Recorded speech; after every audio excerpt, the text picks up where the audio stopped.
345 6060 973. Back at Harrow with Jonathan. Harrow. Yeah, hello, Nick. Hi. Yes, Jonathan. Good evening. You seem out of breath. What? You seem out of breath. Because I'm drinking Coca-Cola, because I have insomnia. Oh, well, that makes perfect sense. No, because I can't. I know it links to I had a couple of points, and I know I'm jovial with you usually. Mm-hmm. But the problem is now, there's feces in the tap water. The what? There's feces in the tap water. Feces? Feces in the tap water, yes. Yeah. And ever since coming to this country in the early 90s, in the morning, I wash my face and eyes. Lots of people say it's an odd thing to do, but I put lots of water inside my eyes. No. Inside your eyes.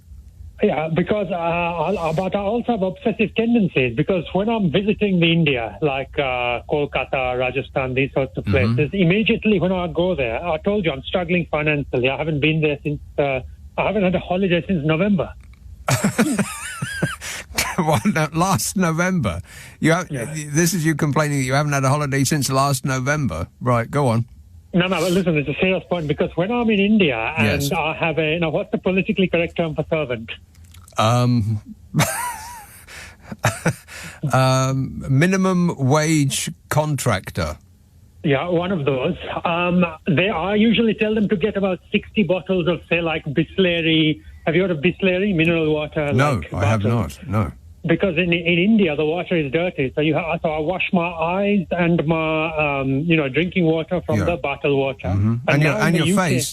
Don't forget your beautiful face. But for my when I'm closeless in the shower, even in India, I put it on hot and it's fine. But I'm genuinely getting a bit anxious, because apparently the water is got toilet in it now. Yeah, that's right. You don't want to get any of it on your shoes. Yeah, but the point, hello? Yes. Yeah, but the point is now, look, you're going to be angry with me for a couple of things I want to say. Uh-oh. Because I don't really understand you flip-flopping, because 1 week you are saying the Keir Starmer, he is lovely, we all love him very much. Yes, and look at that hair. I mean, wow, so much product on his hair. You don't need to put all of that product in your hair. You just don't. That's a fact. And then the next week you are saying that, and I agree with you on point 2, the next week you are saying he has let Natasha Elfing into the party. He is exactly the same between the two parties, you were saying. I was saying that. Yeah, last week, because last week I had the fat man back to break parts of my banister, so I had to go to sleep early. No, I was listening to you in bed. You had the fat man over to break parts of your balcony. Well, that's just a normal thing for people to do. And he said that his cousin, they're all landlords, and they each own 8 properties, and one recently had a knife fight over a Range Rover. They really are gangsters, the landlords in this country, but they're doing very well under this government that I helped vote in. That's right. Well, many of them are landlords themselves. But the point I was trying to make is Keir Starmer, I know on LBC you all love him very much. Yes. But are you okay now agreeing with me that he is not, and I don't know if in walkie-talkie Britain I can say it, but are we okay to say that he's hardly going to romp home to, like, majority victory? Oh, that's what you're... hello?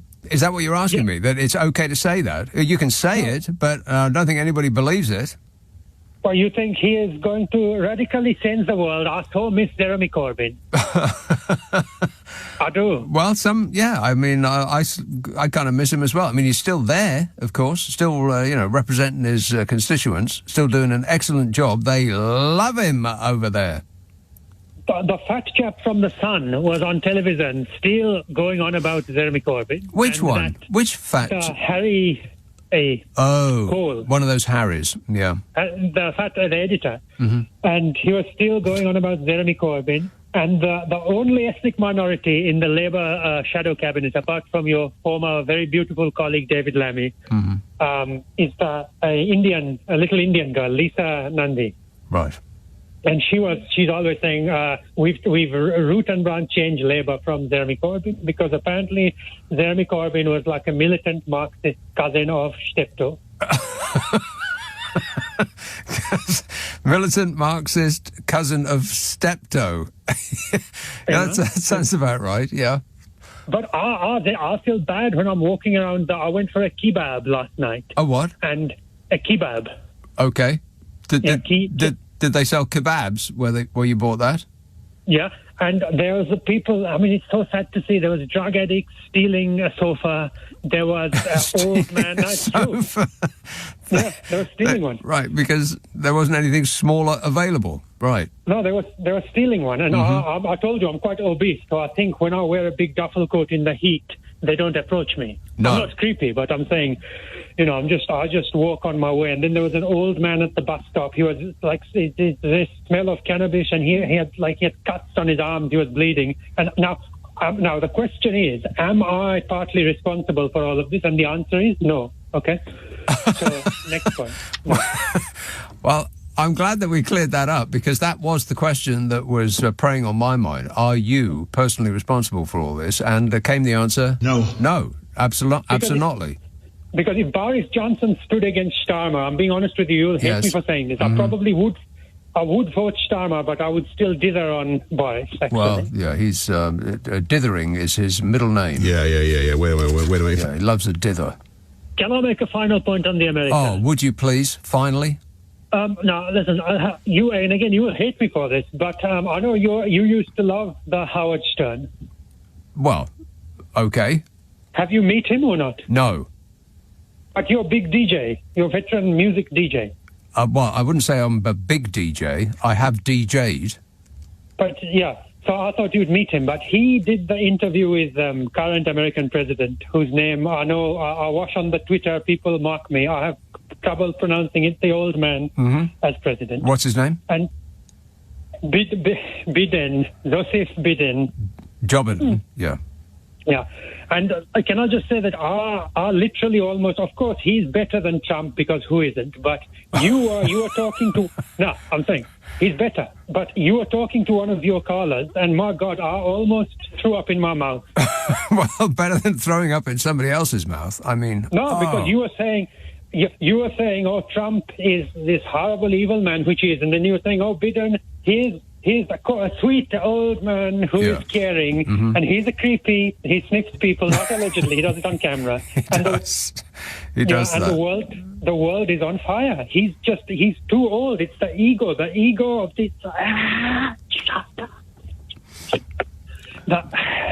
You have to hit back. Sorry.